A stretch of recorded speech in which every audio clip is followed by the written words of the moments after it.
ರಾಜ್ಯದಲ್ಲಿ ಮುಂಗಾರು ಪೂರ್ವ ಮಳೆ ಅಬ್ಬರಿಸ್ತಾ ಇದೆ. ಇಂದು ಕರ್ನಾಟಕದ 22 ಜಿಲ್ಲೆಗಳಿಗೆ ಯೆಲ್ಲೋ ಅಲರ್ಟ್ ಅನ್ನು ಘೋಷಿಸಲಾಗಿದೆ. ಬೆಂಗಳೂರು ನಗರ, ಗ್ರಾಮಾಂತರ ಜಿಲ್ಲೆ ಸೇರಿದಂತೆ 22 ಜಿಲ್ಲೆಗಳಲ್ಲಿ ಇಂದು ಬಿರುಗಾಳಿ ಸಹಿತ ಭಾರೀ ಮಳೆಯಾಗುವ ಮುನ್ಸೂಚನೆ ಇದೆ. ಗಾಳಿ 40 ಕಿಲೋಮೀಟರ್ ವೇಗದಲ್ಲಿ ಬೀಸಲಿದೆ ಅಂತ ಹವಾಮಾನ ಇಲಾಖೆ ಎಚ್ಚರಿಕೆ ನೀಡಿದೆ. ರಾಜ್ಯದ ಹಲವೆಡೆ ನಿನ್ನೆ ಮಳೆ ಅಬ್ಬರಿಸಿದೆ. ಗದಗ ಜಿಲ್ಲೆಯ ಹಲವೆಡೆ ಗುಡುಗು ಸಿಡಿಲು, ಬಿರುಗಾಳಿ ಸಹಿತ ಭಾರೀ ಮಳೆಯಾಗಿದೆ. ಮಳೆ ಆರ್ಭಟಕ್ಕೆ ವಾಹನ ಸವಾರರು ಪರದಾಟ ನಡೆಸಿದ್ರು. ಬಿಸಿಲ ಹೊಡೆತಕ್ಕೆ ತತ್ತರಿಸಿದ್ದ ಜನರು ಕೂಲ್ ಆಗಿದ್ದಾರೆ. ಗದಗ ಜಿಲ್ಲೆಯ ನಾಗಾವಿ ಗ್ರಾಮದಲ್ಲಿ ಮಳೆ ಆರ್ಭಟಕ್ಕೆ ಮರಗಳು ಧರೆಗೆ ಉರುಳಿವೆ.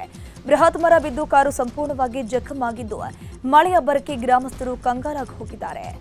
ಗದಗ ಬೆಟಗೇರಿ ಅವಳಿ ನಗರದಲ್ಲಿ ಗಾಳಿ ಸಹಿತ ಮಳೆಗೆ ಮರಗಳು, ವಿದ್ಯುತ್ ಕಂಬಗಳು ಧರೆಗೆ ಉರುಳಿವೆ. ನಗರದ ಮಕಾನಗಲ್ಲಿ ಕೆಎಚ್ ಪಾಟೀಲ್ ಜಿಲ್ಲಾ ಕ್ರೀಡಾಂಗಣ ಬಳಿ ಘಟನೆ ನಡೆದಿರುವುದು. ವಿದ್ಯುತ್ ಕಂಬಗಳು ಬಿದ್ದಿರುವ ಕಾರಣ ವಿದ್ಯುತ್ ಸಂಪರ್ಕ ಕಡಿತಗೊಂಡಿತ್ತು. ಸ್ಥಳಕ್ಕೆ ಬಾರದ ಹೆಸ್ಕಾಂ ಹಾಗೂ ನಗರಸಭೆ ವಿರುದ್ಧ ಸ್ಥಳೀಯರು ಆಕ್ರೋಶ ವ್ಯಕ್ತಪಡಿಸಿದ್ದಾರೆ.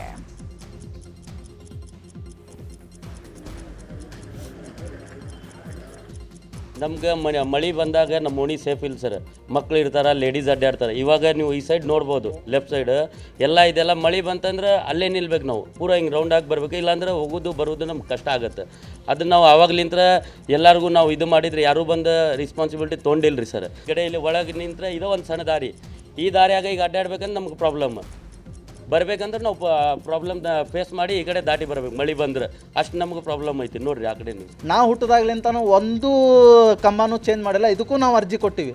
ಇಲ್ಲೆಲ್ಲ ಕಂಬಗಳು ಹೋಗ್ಯಾವ್ರಿ, ಇದನ್ನು ಹೊಸ ಕಂಬ ಹಾಕ್ರಿ ಅಂತಂದು ಎಲ್ಲ ಸಂಬಂಧಪಟ್ಟ ಅಧಿಕಾರಿಗಳಿಗೂ ಅರ್ಜಿ ಕೊಟ್ಟು ಇವತ್ತಿನವರೆಗೂ ಯಾರೂ ಸ್ಪಂದಿಸಿಲ್ಲ. ಎಲ್ಲ ಸಂಬಂಧಪಟ್ಟ ಅಧಿಕಾರಿಗಳು ದಯವಿಟ್ಟು ನಮ್ಮ 24ನೇ ವಾರ್ಡಿಗೆ ಬರ್ರಿ. ದಯವಿಟ್ಟು ನಮ್ಮ ಎಲ್ಲ ಮನೆಗಳ ಭಾಳ ತೊಂದರೆ ಆಗ್ಯಾವ. KV ಅವರು ಬಂದಿಲ್ಲ, ನಗರಸಭೆ ಇದೂ ಬಂದಿಲ್ಲ, ಯಾರೂ ಬರಾಕ ತಯಾರಿಲ್ರಿ. ಅಲ್ಲಿ ಒಂದು ಸುರಕ್ಷಿತವಾಗಿ ಕಂಬಗಳನ್ನು ಹಾಕ್ರಿ ಅಂತಂದು ಎಲ್ಲ ಅಧಿಕಾರಿಗಳಲ್ಲಿ ಮನವಿ ಮಾಡ್ತೀವಿ. ಹುಬ್ಬಳ್ಳಿಯಲ್ಲಿ ಗುಡುಗು ಸಿಡಿಲು ಸಹಿತ ಭಾರೀ ಮಳೆ ಆಗಿದ್ದು ಜನರು ಪರದಾಟವನ್ನು ಮಾಡಿದ್ದಾರೆ. ನಗರದ ಹಲವೆಡೆ ಮಳೆಯಿಂದ ಅವಾಂತರ ಸೃಷ್ಟಿಯಾಗಿತ್ತು. ಮಂಜುನಾಥ ನಗರದ ಮುಖ್ಯ ರಸ್ತೆಯಲ್ಲಿ ಬೃಹತ್ ಮರ ಉರುಳಿ ಬಿದ್ದಿತ್ತು. ಅದೃಷ್ಟವಶಾತ್ ಯಾವುದೇ ಪ್ರಾಣಾಪಾಯ ಸಂಭವಿಸಿಲ್ಲ. ರಸ್ತೆ ಮಧ್ಯೆ ಮರ ಬಿದ್ದಿದ್ದರಿಂದ ಸಂಚಾರ ಅಸ್ತವ್ಯಸ್ತಗೊಂಡಿದೆ. ಇತ್ತ ಯಾದಗಿರಿಯಲ್ಲೂ ಕೂಡ ಸುರಿದಂಥ ಬಿರುಗಾಳಿ ಸಹಿತ ಧಾರಾಕಾರ ಮಳೆಗೆ ಮದುವೆ ಮಂಟಪದಲ್ಲಿ ಅವಾಂತರ ಸೃಷ್ಟಿಯಾಗಿದೆ. ಮದುವೆ ನಡೀತಾ ಇರುವಾಗಲೇ ಸುರಪುರ ತಾಲೂಕಿನ ಕೆಂಬಾವಿ ಪಟ್ಟಣದ ಟೀನ್ ಶೆಡ್ ಶಾದಿ ಮಹಲ್ನ ಮೇಲ್ಛಾವಣಿ ಕುಸಿದಿದ್ದು ಜನರು ದಿಕ್ಕಾಪಾಲಾಗಿ ಓಡಿದ್ದಾರೆ. ಸೈಯದ್ ಹುಸೇನಿ ಎಂಬುವರಿಗೆ ಸೇರಿದಂಥ ಮಂಟಪ ಸಂಪೂರ್ಣ ಹಾನಿಯಾಗಿದೆ. ಧಾರಾಕಾರ ಮಳೆಗೆ ಕೆಂಬಾವಿ ಪಟ್ಟಣದ 6 ವಿದ್ಯುತ್ ಕಂಬಗಳು ನೆಲಸಮ ಆಗಿದೆ. ಅದೃಷ್ಟವಶಾತ್ ಯಾವುದೇ ಪ್ರಾಣಾಪಾಯ ಸಂಭವಿಸಿಲ್ಲ.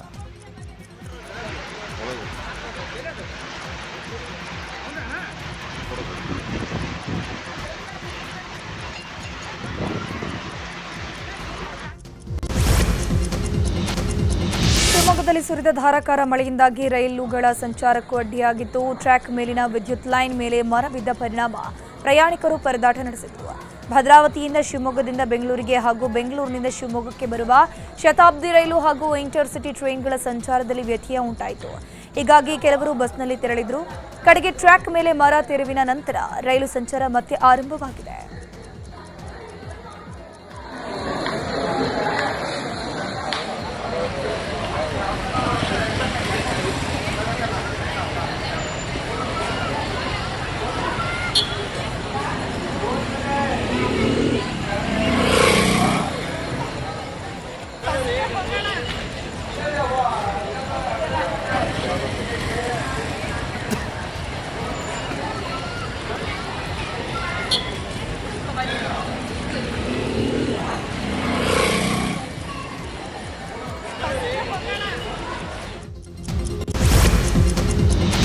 ಉತ್ತರ ಕನ್ನಡ ಜಿಲ್ಲೆಯ ಕರಾವಳಿ ಭಾಗದ ಮೀನುಗಾರರು ಸಮುದ್ರಕ್ಕೆ ಇಳಿಯದಂತೆ ಹವಾಮಾನ ಇಲಾಖೆ ಮುನ್ಸೂಚನೆಯನ್ನು ಕೊಟ್ಟಿದೆ. ಗಂಟೆಗೆ 40 ರಿಂದ 50 ಕಿಲೋಮೀಟರ್ ವೇಗದಲ್ಲಿ ಬಿರುಗಾಳಿ ಬೀಸುವಂತ ಸಾಧ್ಯತೆ ಇರುವುದರಿಂದ ಮುಂಜಾಗ್ರತಾ ಕ್ರಮವಾಗಿ ಮೀನುಗಾರರು ಸಮುದ್ರಕ್ಕೆ ಇಳಿಯದಂತೆ ಹವಾಮಾನ ಇಲಾಖೆ ಮುನ್ಸೂಚನೆಯನ್ನು ಕೊಟ್ಟಿದೆ. ಬಿರುಗಾಳಿ ಮಳೆಗೆ ಸಮುದ್ರದಲ್ಲಿ ಅಲೆಗಳ ಅಬ್ಬರ ಹೆಚ್ಚಾಗುವಂತ ಸಾಧ್ಯತೆ ಇರುವುದರಿಂದ ಮುನ್ನೆಚ್ಚರಿಕಾ ಕ್ರಮ ಕೈಗೊಳ್ಳುವಂತೆ ಜಿಲ್ಲಾಡಳಿತಕ್ಕೆ ಸೂಚನೆ ಕೊಡಲಾಗಿದೆ. ಹುಬ್ಬಳ್ಳಿಯಲ್ಲಿಂದು 50% ಪ್ರದೇಶದಲ್ಲಿ ವಿದ್ಯುತ್ ವ್ಯತ್ಯಯ ಆಗಲಿದೆ. ಆನಂದನಗರದ ವಿದ್ಯುತ್ ಉಪಕೇಂದ್ರದ ತ್ರೈಮಾಸಿಕ ನಿರ್ವಹಣಾ ಕಾರ್ಯದ ಹಿನ್ನೆಲೆಯಲ್ಲಿ ವಿದ್ಯುತ್ ವ್ಯತ್ಯಯ ಆಗಲಿರುವುದು. ಇಂದು ಬೆಳಗ್ಗೆ 10 ಗಂಟೆಯಿಂದ ಸಂಜೆ 4 ಗಂಟೆವರೆಗೆ ವಿವಿಧ ಪ್ರದೇಶದಲ್ಲಿ ವಿದ್ಯುತ್ ವ್ಯತ್ಯಯ ಆಗಲಿದೆ. ಹಳೆ ಹುಬ್ಬಳ್ಳಿ ಸೇರಿ 90ಕ್ಕೂ ಹೆಚ್ಚು ಬಡಾವಣೆಗಳಲ್ಲಿ ವಿದ್ಯುತ್ ಸಂಪರ್ಕ ಕಡಿತವಾಗಲಿದೆ ಅಂತ ಹೆಸ್ಕಾಂ ಪ್ರಕಟಣೆಯಲ್ಲಿ ತಿಳಿಸಿದೆ. ಬೆಳಗಾವಿಯಲ್ಲಿ ಶಿವಾನಂದ ನೀಲಣ್ಣನವರ್ನಿಂದ ಬಹುಕೋಟಿ ಹಣ ದುರುಪಯೋಗ ಪ್ರಕರಣದ ತನಿಖೆ ಚುರುಕುಗೊಂಡಿದೆ. ಮಾಳಮಾರುತಿ ಪೊಲೀಸ್ ಠಾಣೆಗೆ ಸಿಐಡಿ ಡಿಐಜಿ ಭೀಮಶಂಕರ್ ಗುಳೇದ್ ಆರೋಪಿ ಶಿವಾನಂದ ನೀಲಣ್ಣವರ್ ವಿಚಾರಣೆ ಮಾಡಿದ್ದಾರೆ. ಈ ವೇಳೆ ಭೀಮಶಂಕರ್ ಗುಳೇದ್ ಅವರನ್ನ ನೋಡ್ತಾ ಇದ್ದಂತೆ ನೀಲಣ್ಣವರ್ ಕೈ ಮುಗಿದು ಓಂ ನಮಃ ಶಿವಾಯ ಅಂತ ಹೇಳಿದಾರಂತೆ. ನಿಂದು ಯಾವ ಊರು, ಹೇಗೆಲ್ಲ ಹಣ ಹೂಡಿಕೆ ಮಾಡಿಸ್ಕೊಳ್ತಾ ಇದ್ದೆ, ಎಷ್ಟು ಜನರಿಂದ ಹೂಡಿಕೆ ಆಗಿದೆ ಅಂತ ಗುಳೇದ್ ಪ್ರಾಥಮಿಕ ಮಾಹಿತಿಯನ್ನು ಸಂಗ್ರಹಿಸಿದ್ದಾರೆ. ಇಂದು ವಿಚಾರಣೆ ಮುಂದುವರಿಯಲಿದೆ.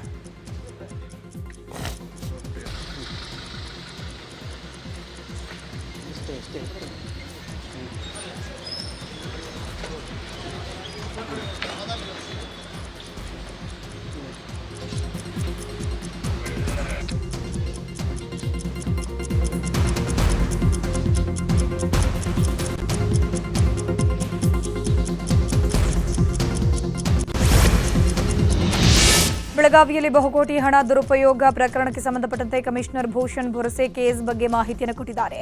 ಬಹುಕೋಟಿ ವಂಚನೆಯ ಕೇಸ್ ಬಗ್ಗೆ ಶಿವಾನಂದ ನೀಲಣ್ಣನವರನ್ನು ಬಂಧಿಸಲಾಗಿದೆ. ಈ ಪ್ರಕರಣದ ವ್ಯಾಪ್ತಿ ಅಂತಾರಾಜ್ಯದವರೆಗೂ ಇದ್ದು 50 ಕೋಟಿ ರೂಪಾಯಿ ವ್ಯವಹಾರ ನಡೆದಿದೆ. ಸಿಐಡಿ ಡಿಐಜಿ ಭೀಮಾಶಂಕರ್ ಗುಳೇದ್ ಬಂದು ನಮ್ಮ ಬಳಿ ಮಾಹಿತಿಯನ್ನು ಪಡ್ಕೊಂಡು ನಾವು ಮಾಡಿರುವಂತಹ ತನಿಖೆ ಅವರಿಗೆ ನೀಡಿದ್ದೀವಿ. ಅದರ ಆಧಾರದ ಮೇಲೆ ಸಿಐಡಿಗೆ ಕೇಸ್ ವರ್ಗಾಯಿಸಿದ್ದೀವಿ ಅಂತಂದ್ರು.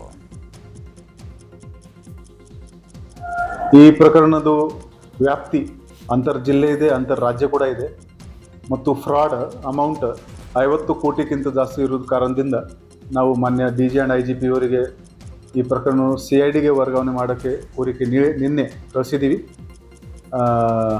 ಅದರ ಆಧಾರದ ಮೇಲೆ ನಿನ್ನೆ ಮಾನ್ಯ DG ಆ್ಯಂಡ್ IGP ಅವರು ಈ ಪ್ರಕರಣವನ್ನು CIDಗೆ ವರ್ಗಾವಣೆ ಮಾಡೋದು ಆದೇಶ ನೀಡಿದ್ದಾರೆ.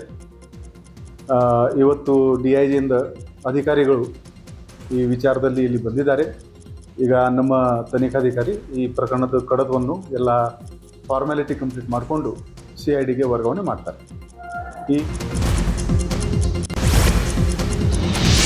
ಶಿವಾನಂದ ನೀಲಣ್ಣವರ್ ಬಹುಕೋಟಿ ಹಣ ದುರುಪಯೋಗ ಪ್ರಕರಣದಲ್ಲಿ ಸಂಸದ ಜಗದೀಶ್ ಶೆಟ್ಟರ್ ಪ್ರತಿಕ್ರಿಯೆಯನ್ನು ಕೊಟ್ಟಿದ್ದಾರೆ. ಬೆಳಗಾವಿಯಲ್ಲಿ ಮಾತನಾಡಿದಂಥ ಸಂಸದ ಶೆಟ್ಟರ್ ಸಿಕ್ಕಂತಹ ಸಾಕ್ಷ್ಯಗಳ ಆಧಾರದ ಮೇಲೆ ಕೇಸ್ ಮಾಡಿದ್ದಾರೆ. ಇವೆಲ್ಲವೂ ಕೂಡ ಅಂತಿಮವಾಗಿ ಕೋರ್ಟ್ನಲ್ಲಿ ನಿರ್ಧಾರ ಆಗಬೇಕಾಗಿದೆ. ಕೋರ್ಟ್ನಲ್ಲಿ ಇರೋದ್ರಿಂದ ಹೆಚ್ಚು ಚರ್ಚೆ ಅವಶ್ಯಕತೆ ಇಲ್ಲ. CID ಅಧಿಕಾರಿಗಳು ಹೇಗೆ ತನಿಖೆ ಮಾಡಿ ಸಾಕ್ಷಿಯ ಆಧಾರವನ್ನು ಸಂಗ್ರಹಿಸ್ತಾರೆ ಕಾದು ನೋಡಬೇಕು. ಅದರ ಮೇಲೆ ಪ್ರಕರಣದ ಬಗ್ಗೆ ಗೊತ್ತಾಗಲಿದೆ. ಆತನ ಬಗ್ಗೆ ಒಂದು ನಿರ್ಧಾರಕ್ಕೆ ಬರಲಿಕ್ಕೆ ಸಾಧ್ಯ ಆಗಲಿದೆ ಅಂತ ಹೇಳಿದರು.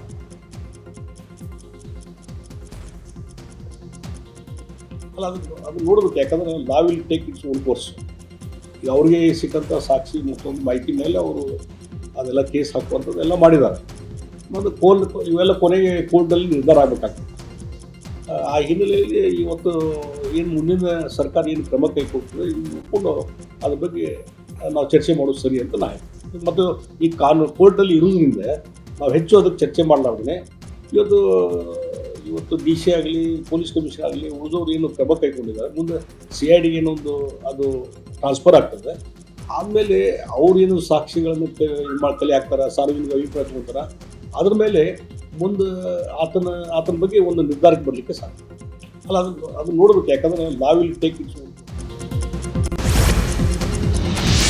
ಇದೇ ಬುಧವಾರದಿಂದ ರಾಜ್ಯಾದ್ಯಂತ ಬಸ್ ಬಂದ್ಗೆ ರಾಜ್ಯ ಸಾರಿಗೆ ಸಂಘಟನೆಗಳು ಕರೆ ನೀಡಿವೆ. ಈ ಹಿನ್ನೆಲೆಯಲ್ಲಿ ಕಾರ್ಮಿಕ ಆಯುಕ್ತರ ನೇತೃತ್ವದಲ್ಲಿ ಇವತ್ತು ರಾಜ್ಯ ಸಂಧಾನ ಸಭೆ ನಡೆಸಲಾಗುತ್ತೆ. ಮಧ್ಯಾಹ್ನ 3 ಗಂಟೆಗೆ ಬನ್ನೇರುಘಟ್ಟದ ಕಾರ್ಮಿಕ ಭವನದಲ್ಲಿ ರಾಜ್ಯ ಸಂಧಾನ ಸಭೆ ನಡೆಯಲಿದೆ. ರಾಜ್ಯ ಸಾರಿಗೆ ಸಂಘಟನೆಗಳ ಜಂಟಿ ಕ್ರಿಯಾ ಸಮಿತಿ ಹಾಗೂ ಆಡಳಿತ ವರ್ಗದ ನಡುವೆ ಜಂಟಿ ಸಭೆ ನಡೆಯಲಿದೆ. ಸಂಧಾನ ಸಭೆಗೆ ಹಾಜರಿರೋಕೆ 4 ನಿಗಮದ MT ಹಾಗೂ ಎಲ್ಲ ಸಾರಿಗೆ ಸಂಘಟನೆಗಳಿಗೆ ಕಾರ್ಮಿಕ ಇಲಾಖೆ ಕರೆ ಕೊಟ್ಟಿದೆ. ಈ ಸಂಬಂಧ ಕಾರ್ಮಿಕ ಇಲಾಖೆಯ ಆಯುಕ್ತರು ಸಭಾ ಸೂಚನಾ ಪತ್ರವನ್ನು ಹೊರಡಿಸಿದ್ದಾರೆ. ಪತಿ ದರ್ಶನ್ರನ್ನ ಜೈಲಿನಿಂದ ಹೊರತರಲಿಕ್ಕೆ ಪತ್ನಿ ವಿಜಯಲಕ್ಷ್ಮಿ ಹರಸಾಹಸ ಪಡ್ತಾ ಇದ್ದಾರೆ. ಆದರೆ ದರ್ಶನ್ಗೆ 1 ವರ್ಷ ಜೈಲೇ ಗತಿಯಾಗಿದೆ. ಇದರ ಬೆನ್ನಲ್ಲೇ ಪತ್ನಿ ವಿಜಯಲಕ್ಷ್ಮಿ ದರ್ಶನ್ ಫೋಟೋ ಹಾಕಿ ಹಾರ್ಟ್ ಬ್ರೇಕ್ ಇಮೋಜಿಯನ್ನು ಹಾಕಿ ಭಾವುಕ ಪೋಸ್ಟ್ ಒಂದನ್ನು ಹಾಕಿದ್ದಾರೆ. ಗಂಡನಿಗಾಗಿ ಟೆಂಪಲ್ ರನ್ ಶುರು ಮಾಡಿ ದೇವರ ಮೊರೆ ಹೋಗಿದ್ದಂಥ ವಿಜಯಲಕ್ಷ್ಮಿ ಸೋಷಿಯಲ್ ಮೀಡಿಯಾದಲ್ಲಿ ನೋವನ್ನು ತೋಡ್ಕೊಂಡಿದ್ದಾರೆ. ಬೆಂಗಳೂರು ದಕ್ಷಿಣ ಜಿಲ್ಲೆ ಬಿಡದಿಯಲ್ಲಿ ನ್ಯೂ ಟೌನ್ಶಿಪ್ ಯೋಜನೆಗೆ ರೈತರಿಂದ ವಿರೋಧ ವ್ಯಕ್ತವಾಗಿದೆ. ಇದೇ ವಿಚಾರವಾಗಿ ನಿನ್ನೆ ಭೈರಮಂಗಲ ಕುಂಚಗಾರನಹಳ್ಳಿ ಗ್ರಾಮ ಪಂಚಾಯಿತಿ ವ್ಯಾಪ್ತಿಯ ರೈತರ ಭೂ ಹಿತರಕ್ಷಣಾ ಸಮಿತಿಯ ಪ್ರತಿನಿಧಿಗಳು DCM DK ಶಿವಕುಮಾರ್ ಅವರನ್ನ ಭೇಟಿಯಾಗಿದ್ರು. ಬೆಂಗಳೂರಿನಲ್ಲಿ ಭೇಟಿ ಮಾಡಿ ಸಮಾಲೋಚನೆ ನಡೆಸಿದ್ರು. ಬಿಡದಿ ನ್ಯೂ ಟೌನ್ಶಿಪ್ ಯೋಜನೆಯಿಂದ ರೈತರಿಗೆ ಯಾವುದೇ ಉಪಯೋಗ ಇಲ್ಲ, ಹೀಗಾಗಿ ಯೋಜನೆ ಕೈಬಿಡುವಂತೆ ಮನವಿಯನ್ನು ಮಾಡಿಕೊಂಡ್ರು.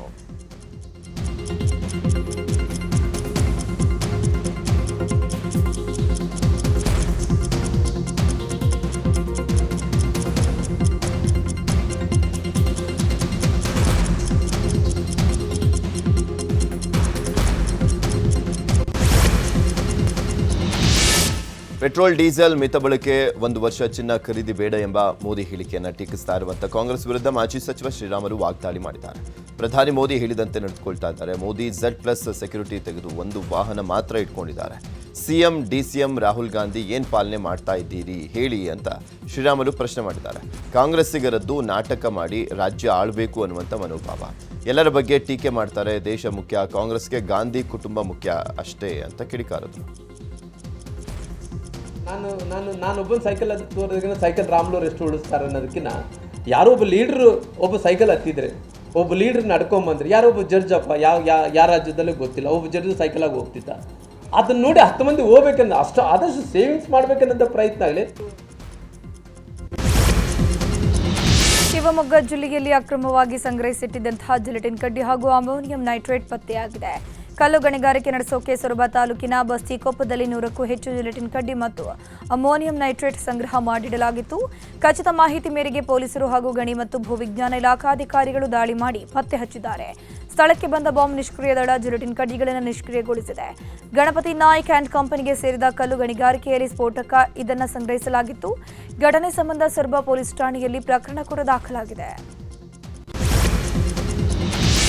ಚಾಕು ತೋರಿಸಿ ಕಿಡ್ನಾಪ್ ಮಾಡಿ ದರೋಡೆ ಮಾಡಿದಂಥ ಗ್ಯಾಂಗ್ ಅನ್ನು ಚಿಂತಾಮಣಿ ಪೊಲೀಸರು ಬಂಧಿಸಿದ್ದಾರೆ. ಚಿಂತಾಮಣಿಯ ಸಿವಿಲ್ ಬಸ್ ನಿಲ್ದಾಣದ ದಿಬ್ಬೂರಹಳ್ಳಿಯ ಹೇಮಂತ್ ಕುಮಾರ್ ಎಂಬಾತನನ್ನು 2 ದುಷ್ಕರ್ಮಿಗಳು ಬಲವಂತವಾಗಿ ಬೈಕಿನಲ್ಲಿ ಅಪಹರಿಸಿ ನಿರ್ಜನ ಇಟ್ಟಿಗೆ ಫ್ಯಾಕ್ಟರಿಗೆ ಕರೆದೊಯ್ದಿದ್ರು. ಉಳಿದ 4 ಆರೋಪಿಗಳು ಹೇಮಂತ್ಗೆ ಚಾಕು ಮಚ್ಚು ತೋರಿಸಿ ಕೊಲೆ ಬೆದರಿಕೆ ಹಾಕಿ ಫೋನ್ ಪೇ ಮೂಲಕ 5,000 ರೂಪಾಯಿ ಹಣ ಪಡೆದು ಎಸ್ಕೇಪ್ ಆಗಿದ್ರು. ಘಟನೆಯ ಸಂಬಂಧ ಚಿಂತಾಮಣಿ ನಗರ ಪೊಲೀಸ್ ಠಾಣೆಯಲ್ಲಿ ಪ್ರಕರಣ ದಾಖಲಾಗಿದೆ.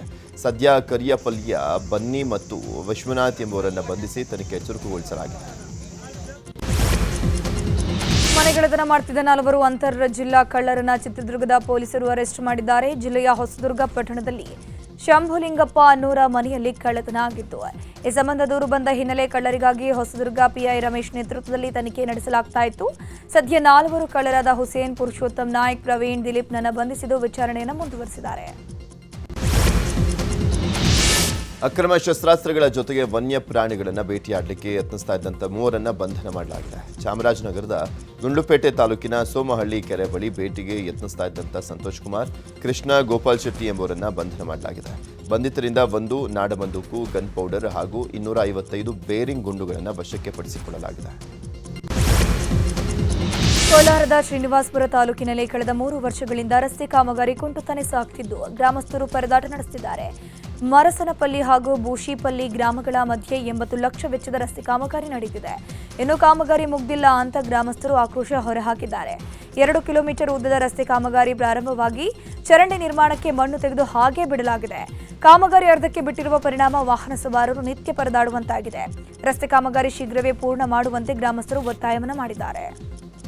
ಹಾಕ್ತೀನಿ ಅಂತ ಹೇಳ್ಬಿಟ್ಟು ನಮ್ಮ ಮರಸನಪಲ್ಲಿ ಗ್ರಾಮದಿಂದ ಬೂಶ್ಪಲ್ಲಿಗೆ ಹೋಗೋ ರೋಡಲ್ಲಿ ರಸ್ತೆ ಆಗಿದೆ, ಆಲ್ರೆಡಿ ಆಗಿದೆ ಅಂತೆಲ್ಲ ಬಿಲ್ಡರ್ಸ್ ಎಲ್ಲ ಬಂದಿದ್ರು, ಎಲ್ಲ ಬುಲ್ಡೋಸರ್ ತಂದೆಲ್ಲ ಸ್ವಲ್ಪ ಕೆಲಸ ಮಾಡಿದ್ದಾರೆ, ಮಣ್ಣು ಹಾಕ್ಬಿಟ್ಟು ಹೋಗಿದ್ದಾರೆ.